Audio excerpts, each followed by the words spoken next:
Imagine this. 20% ethanol blended with 80% petrol, and this blended petrol is being used in your vehicles. How does that sound? Well, what is ethanol in the first place, और India ethanol और petrol को blend क्यों कर रही है, यही सब हम लोग आज के सेशन में जानेंगे। रिसेंटली 19.6% ब्लेंडिंग पेट्रोल के साथ अचीव कर ली है इंडिया ने। इसका क्या मतलब है और ये इंडिया को कैसे बेनिफिट कर सकता है, यही सब चीजें आज के सेशन में डिस्कस करेंगे। सबसे पहले एक ओवरव्यू लेते हैं। सबसे पहले हम बात करेंगे कि एक्चुअली में इथेनॉल क्या होता है। सबसे पहले इसे पेट्रोल के साथ क्यों ब्लेंड किया जा रहा है, इससे रिलेटेड रीसेंट न्यूज़ क्या है, इसे हम फैक्ट्स और फिगर्स के साथ देखेंगे और उसके बाद हम बेनिफिट्स और चैलेंजेस के ऊपर भी आएंगे। आई एम प्रीटी श्योर कि अभी तक आप में से बहुत सारे लोगों ने इथेनॉल के बारे में, इथेनॉल ब्लेंडेड पेट्रोल के बारे में ज़रूर सुना होगा, because government is promoting it, government is focusing on it a lot. और इथेनॉल को लेकर अगर हम बात करते हैं कि इथेनॉल एक्चुअली में होता क्या है, इन सब चीज़ों को समझने के लिए सबसे पहले हमें ये पता होना चाहिए कि व्हाट इज़ इथेनॉल। इथेनॉल की अगर हम बात करें तो ethanol is a type of renewable biofuel. ये एक तरह का अल्कोहल ही होता है जिसे इंडस्ट्रियल तरीकों में भी यूज़ किया जाता है, जिसे फ्यूल की तरह इस्तेमाल किया जाता है और इन सम केसेस अल्कोहलिक बेवरेजेस की तरह भी इसे इस्तेमाल किया जाता है। इथेनॉल की अगर बात की जाए तो यहाँ पर एक इंटरेस्टिंग चीज ये है कि इथेनॉल आपका बनाया जाता है प्लांट बेस्ड क्रॉप्स से। इथेनॉल को बनाया जाता है, राइट। प्लांट बेस्ड क्रॉप्स की अगर हम बात करें तो जैसे शुगर केन हो गया, मेज हो गया, कॉर्न हो गया, राइस हो गया, बायोमास से भी बनता है। तो इन सब चीजों से जो है इथेनॉल को बनाया जाता है। इथेनॉल की अगर हम बात करें तो आप इस पिक्चर में भी देख सकते हैं कि एक क्लियर कलरलेस लिक्विड होता है, वाइन लाइक इसमें ऑर्डर होती है और पंजेंट सा टेस्ट होता है। ये बायोफ्यूल भी है। बायोफ्यूल क्यों है? क्योंकि ये आपका बायोलॉजिकल सोर्सेज से है, तो कोई भी फ्यूल जो बायोलॉजिकल सोर्सेज से आता है उसे बायोफ्यूल कहा जाता है। रीन्यूएबल इसलिए है क्योंकि प्लांट बेस्ड सोर्सेज से है। प्लांट बेस्ड सोर्सेज हैं तो उन्हें क्या है, उगाया जा सकता है। एनुअली हम शुगर केन, मेज, कॉर्न को उगाते हैं, तो रीन्यूएबल भी हो जाता है और साथ ही में आपका एक बायोफ्यूल भी हो जाता है।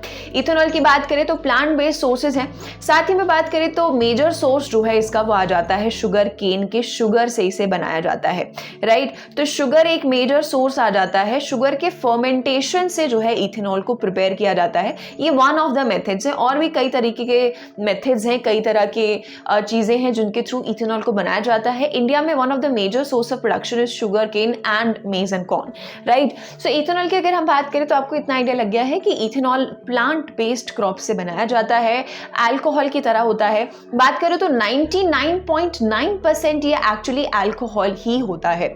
और जैसे अल्कोहलिक बेवरेजेस को बनाया जाता है, काफी सारे प्रोसेसेस उसी से सिमिलर हैं जैसे इथेनॉल को बनाया जाता है। कंप्लीटली सेम नहीं है अल्कोहल और इथेनॉल को बनाने का प्रोसीजर, बट समवेयर काफी सारे प्रोसेसेस ऐसे हैं जो सिमिलर हैं। सो इथेनॉल की अगर हम बात करें तो इथेनॉल को बायोफ्यूल की तरह भी इस्तेमाल किया जाता है और इसे कई बार जो है गैसोलीन या पेट्रोल के साथ जो है मिक्स किया जाता है ताकि एक ब्लेंडेड इथेनॉल ब्लेंडेड पेट्रोल जो है वो बन सके, राइट। अब अगर बात करें कि ठीक है इथेनॉल होता है और इसे प्लांट बेस्ड सोर्सेज से बनाया जाता है, रीन्यूएबल है, बायोफ्यूल भी है, लेकिन इसे पेट्रोल के साथ क्यों मिक्स किया जा रहा है? अगर हम यहाँ पर देखें डेटा की तरफ तो मार्च 2024 के हिसाब से इंडिया में 98% जो फ्यूल है वो कहाँ से आता है, वो फॉसिल फ्यूल्स के थ्रू आता है। अब आज के ज़माने में अगर हम बात करते हैं, आज का ज़माना जहाँ पर हम ग्लोबल वार्मिंग की बात करें, जहाँ पर हम क्लाइमेट चेंज की बात करें, वहाँ पर रीन्यूएबल एनर्जी सोर्सेज, वहाँ पर बायोफ्यूल्स एक बहुत इंपॉर्टेंट सोर्स हो जाते हैं, राइट।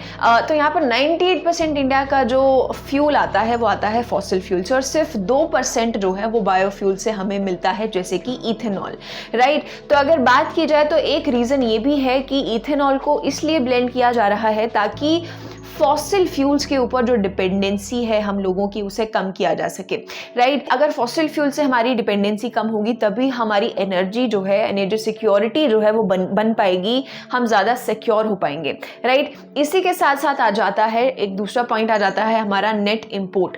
अगर हम बात करें तो इंडिया के जो पेट्रोलियम प्रोडक्ट्स हैं वो काफ़ी कॉस्टली हैं, काफ़ी महंगे हैं। अगर एक सक्सेसफुल E20 प्रोग्राम, अगर हमें 20% इथेनॉल ब्लेंडेड पेट्रोल जो है वो अगर मिल जाता है तो उसकी वजह से इंडिया जो है काफ़ी मनी सेव कर सकती है। नीति आयोग की एक रिपोर्ट के हिसाब से एनुअली हम लोग $4 बिलियन जो है पर ईयर जो है वो सेव कर सकते हैं अगर 20% इथेनॉल ब्लेंडिंग पेट्रोल में हम लोग अचीव कर लेते हैं। तो एक तो रीज़न है कि हम फॉसिल फ्यूल्स में डिपेंडेंसी कम करना चाहते हैं, दूसरा हम लोग अपने नेट इंपोर्ट्स को भी रिड्यूस करना चाहते हैं। अल्टीमेटली हमारे फॉरेक्स रिजर्व्स और हमारी जो फॉरेक्स सेविंग्स हैं वो और ज़्यादा बढ़ेंगी और इसके साथ साथ फार्मर्स की इनकम भी बूस्ट होगी, बिकॉज क्योंकि at the end of the day ये कहाँ से आ रहा है, प्लांट बेस्ड क्रॉप से आ रहा है। अगर हम डेटा के ऊपर नजर डालें तो इंडिया का जो पेट्रोल प्रोडक्ट कंजम्पशन था वो रिकॉर्ड जो है उसने हाई अपना देखा अप्रैल से जनवरी के बीच 2025 से फाइनेंशियल ईयर में लगभग 199.2 मिलियन हीट्रिक टन्स जो है इंडिया का पेट्रोलियम प्रोडक्ट कंजम्पशन पहुंच गया, राइट। अगर उससे पिछले साल के पीरियड से कंपेयर किया जाए तो कम था और ये बढ़ गया ऑब्वियसली। तो दिस बेसिकली शोज कि इंडिया में पेट्रोलियम प्रोडक्ट की जो डिमांड है, जो कंजम्पशन है वो बढ़ रही है। इसके अलावा अगर बात करें तो इंडिया का जो नेट ऑयल और गैस इंपोर्ट बिल है वो कितना रहा, वो रहा $11 बिलियन, यानी कि $11 बिलियन का हमने इंपोर्ट किया है। और अगर मैं एक्सपोर्ट्स की बात करूं तो वो हमने किया है $3.8 बिलियन। $11 बिलियन और $3.8 बिलियन में काफी ज्यादा डिफरेंस आ जाता है। तो इंडिया का फोकस, गवर्नमेंट का फोकस एक ये है कि ये जो इंपोर्ट्स है इसे कम किया जाए और एक्सपोर्ट करने के ऊपर भी हम लोग बाद में आएंगे। तो यहाँ पर इंपोर्ट बिल को कम करना चाहता है इंडिया और जैसे कि नीति आयोग की रिपोर्ट में कहा गया है कि $4 बिलियन हम लोग एनुअली सेव कर सकते हैं अगर हमारा 20% ब्लेंडिंग टारगेट अचीव हो जाता है। इसके अलावा बात करें तो इंडिया में 19.6% ब्लेंडिंग जो है वो अभी जनवरी में इंडिया ने अचीव कर ली है, जिसकी वजह से सेम चीजें हैं कि कार्बन एमिशंस जो है वो भी हमें कम देखने को मिलेंगे। इथेनॉल की अगर बात की जाए तो इथेनॉल जो है आपका एक लेस पोल्यूटिंग फ्यूल है, कम पोल्यूट करता है। अल्टीमेटली इसके जो एमिशंस हैं, जो ग्रीन हाउस गैसेस के एमिशन से वो भी कम देखने को मिलते हैं, तो लेस पोल्यूटिंग फ्यूल आ जाता है। तो ये भी एक रीजन है कि इंडिया पेट्रोल को इथेनॉल के साथ ब्लेंड करना चाहता है। So these are some of the few reasons जिसकी वजह से इथेनॉल को पेट्रोल के साथ ब्लेंड किया जा रहा है। रिलायंस कम की जाए, इंपोर्ट कम किया जाए, हम लोग खुद से ही अपना पेट्रोल जो है वो ज़्यादा से ज़्यादा क्वांटिटी में बनाएं, कंजम्पशन डिमांड्स को हम लोग खुद ही मीट कर सकें। साथ ही में एनवायरमेंट के पर्सपेक्टिव से भी इथेनॉल को पेट्रोल के साथ ब्लेंड किया जा रहा है। अब इसी के साथ साथ आ जाता है, क्योंकि हम इथेनॉल और पेट्रोल की बात कर रहे हैं, तो बात आ जाती है इथेनॉल ब्लेंडेड पेट्रोल प्रोग्राम की। तो अगर इथेनॉल ब्लेंडेड पेट्रोल प्रोग्राम की बात करें, ये इंडिया का प्रोग्राम है जिससे कब लॉन्च किया गया था, जिसे 2003 में मिनिस्ट्री ऑफ पेट्रोलियम और नेचुरल गैस ने लॉन्च किया था। यहाँ पर इंडिया का टारगेट था कि 20% इथेनॉल ब्लेंडिंग जो है वो हम लोग अचीव करें 2030 तक। लेकिन फिर बीच में नीति आयोग की रिपोर्ट आई और इसी डेडलाइन को 2030 से पहले कर दिया गया, एडवांस कर दिया गया और इसकी डेडलाइन रखी गई 2025 तक। यानी कि एट प्रेजेंट इंडिया का टारगेट है कि हम लोग 20% इथेनॉल ब्लेंडिंग अचीव कर लें बाय 2025, जिसमें से 19.6% हम लोग ऑलरेडी अचीव कर चुके हैं। ये लेटेस्ट न्यूज़ है। लेटेस्ट न्यूज़ के फैक्ट्स एंड फिगर्स पे भी अभी हम लोग जल्दी आएंगे। सो यहाँ पर इंडिया का ये गोल है एंड 20% जो है अगर हम 2025 से 26 के फाइनेंशियल ईयर में अगर हम अगर हम रिकॉर्ड करना चाहते हैं, अचीव करना चाहते हैं, तो उसका मतलब होगा कि हमें 1000 करोड़ लीटर ऑफ इथेनॉल जो है वो चाहिए होगा ताकि हम उसे पेट्रोल के साथ उसकी ब्लेंडिंग कर सकें। ना 1000 crore litres of ethanol is surely a lot, बहुत ज़्यादा है, राइट। तो ये सिर्फ फिगर्स हैं कि हाँ हमें इतना इथेनॉल जो है हमें चाहिए ताकि हम 20% ब्लेंडिंग जो है वो अचीव कर सकें। अब हम लोग आते हैं रीसेंट न्यूज़ पर। अब आपने समझ लिया कि इथेनॉल क्या होता है, इथेनॉल को पेट्रोल के साथ क्यों ब्लेंड किया जा रहा है, इंडिया का इथेनॉल ब्लेंडेड पेट्रोल प्रोग्राम क्या है। अब आते हैं रीसेंट न्यूज़ पे। सो रिसेंटली न्यूज़ में ये बोला गया है कि इथेनॉल ब्लेंडिंग जो है पेट्रोल की वो जनवरी 2025 में 19.6% जो है वो पहुंच चुकी है। यहाँ पर अगर हम बात करें तो PSU ऑयल मार्केटिंग कंपनीज जो हैं उन्हें जनवरी 2025 में 91.7 करोड़ लीटर्स ऑफ इथेनॉल मिला है। अभी पीछे ही हमने देखा कि एटलीस्ट हमें 1000 करोड़ लीटर्स ऑफ इथेनॉल की जरूरत होगी अगर हमें अपना 20% वाला टारगेट अचीव करना है। यहाँ पर अगर हम बात करें तो उसमें से 91.7 करोड़ लीटर्स हमें एक ही महीने में मिला है, दैट इज जनवरी 2025, राइट। सो अगर हम ईयरली थोड़ा कंपेयर करें, पिछले क्वार्टर वगैरह से कंपेयर करें, तो यहाँ पर नवंबर से जनवरी की अगर हम बात करें, नवंबर 2024 से जनवरी 2025 तक 200.8 crore litres total ethanol supply India में देखी गई है, which is of course huge, और क्योंकि ब्लेंडिंग टारगेट्स को भी अचीव करना है। इसके अलावा और भी डेटा है जिसमें बोला गया है कि सिर्फ जनवरी में ही जो है टोटल इथेनॉल जो ब्लेंड हुआ है वो 82.1 करोड़ लीटर्स हुआ है, और इथेनॉल की सप्लाई जो है वो भी अनडाउटेडली जो है इंक्रीज हुई है। इथेनॉल सप्लाई ईयर 2013 से 14 में अगर हम बात करें तो ये 707.4 करोड़ लीटर्स जो है वो पहुंच चुकी है। कहाँ ये 38 करोड़ लीटर्स होता था और ये 707.4 करोड़ लीटर्स पहुंच गया है, और हमारा टारगेट अचीव करने के लिए हमें चाहिए 1000 करोड़ लीटर्स इथेनॉल से भी ज़्यादा, राइट। सो इनिशियली हमने देख लिया कि गवर्नमेंट का टारगेट 2030 तक का था, लेकिन अब गवर्नमेंट का टारगेट 2025 तक का है, जिसमें से 19.6% गवर्नमेंट ऑलरेडी अचीव कर चुकी है, which is a huge achievement in itself. अब बात करते हैं कि अगर इथेनॉल को पेट्रोल के साथ ब्लेंड किया जा रहा है तो इसके बेनिफिट्स क्या हैं।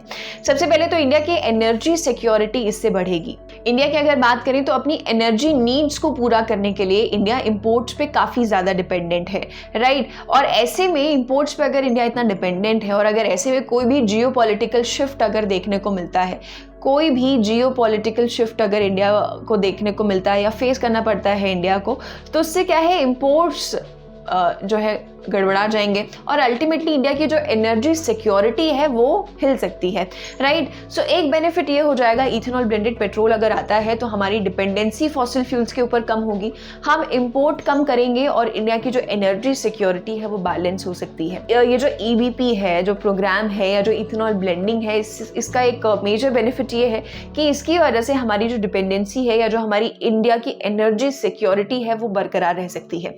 उसके अलावा इंपोर्ट सब्स्टिट्यूशन, ऑफ कोर्स हम लोग चाह रहे हैं कि इंपोर्ट के ऊपर भी ध्यान दें। इंपोर्ट, हम लोग नेट इंपोर्ट अपना कम करना चाहते हैं, तो ये इस प्रोग्राम के जरिए हो सकता है। अगर 20% इथेनॉल ब्लेंडिंग आ जाती है तो जैसे कि मैंने पहले भी कहा, अगर हम ये टारगेट्स अचीव कर लेते हैं तो हम लोग एनुअली $4 बिलियन जो हैं वो एनुअली हर साल पर ईयर बेसिस पर बचा सकते हैं, अगर ये ब्लेंडिंग का टारगेट हम लोग अचीव कर पाते हैं। सो हमारे इंपोर्ट्स भी कम होंगे, हमारी सेविंग्स भी ज़्यादा होंगी, ये बेनिफिट आ जाता है।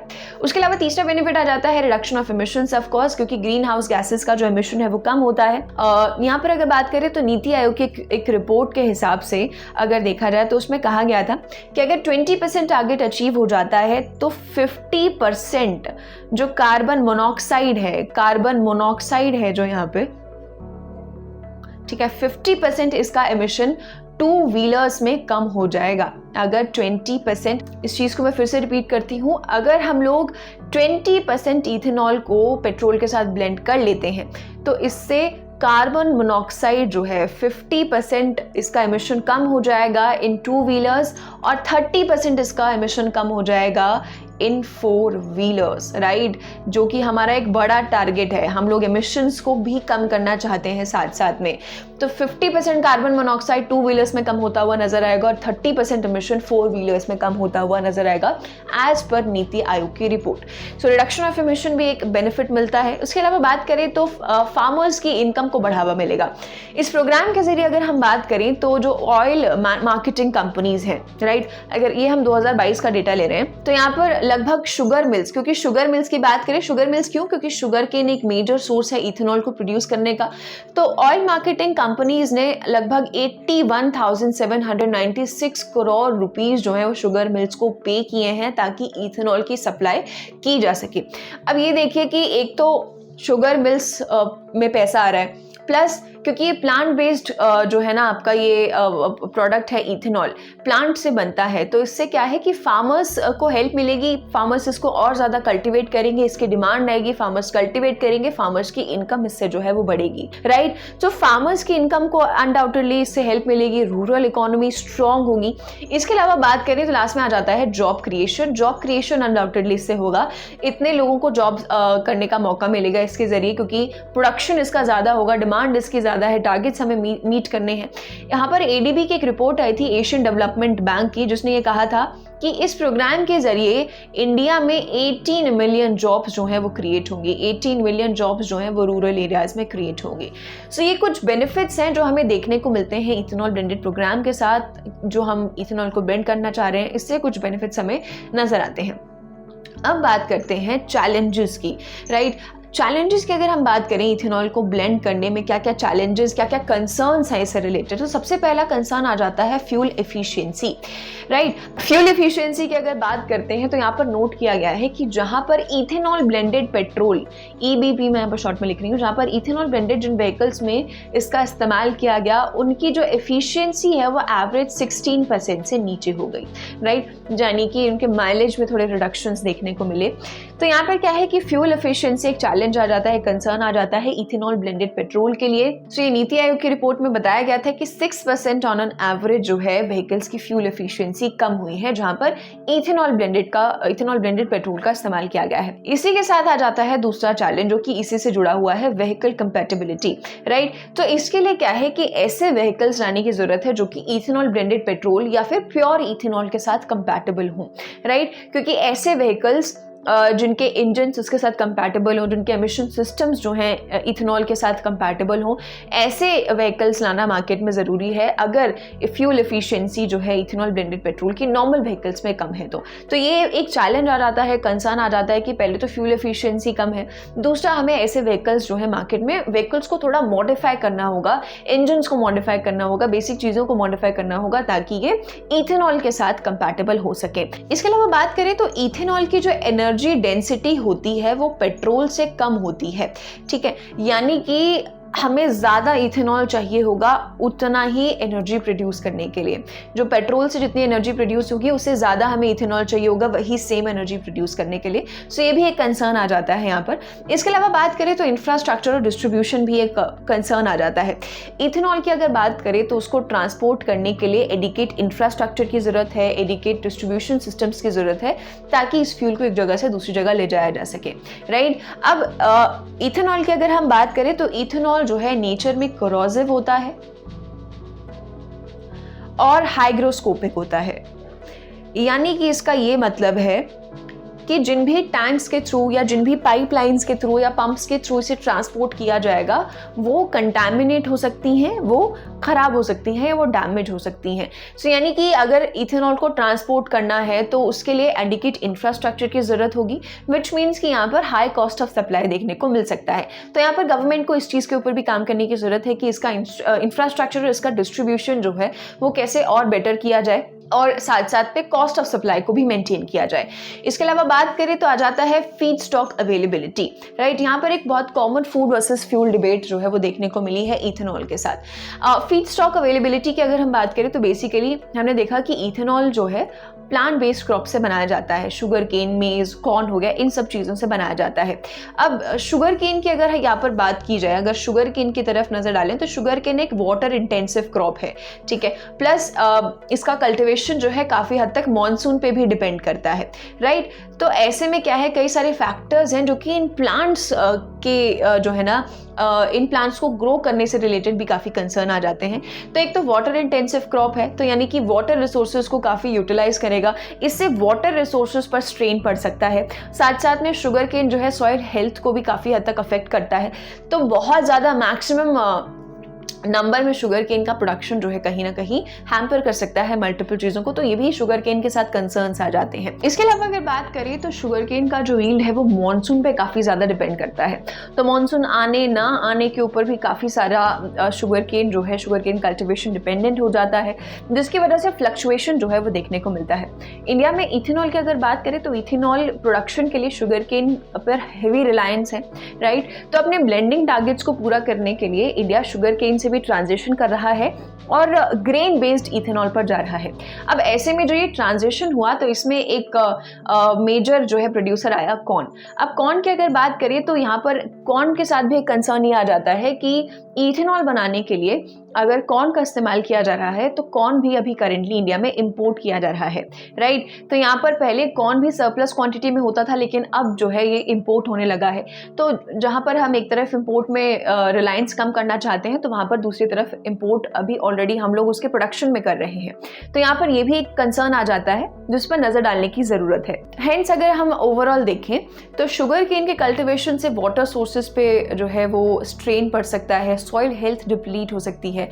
वहीं अगर हम कॉर्न और मेज जैसे सोर्सेज पर अगर नज़र डालते हैं तो यहाँ पर ये फूड सिक्योरिटी के लिए भी यही इन्हीं पर हम लोग डिपेंडेंट हैं। तो यहाँ पर फूड सिक्योरिटी और एनर्जी सिक्योरिटी की भी डिबेट आ जाती है, राइट। सो ये कुछ चैलेंजेस हैं जो कि इथेनॉल ब्लेंडिंग से जुड़े हुए हैं।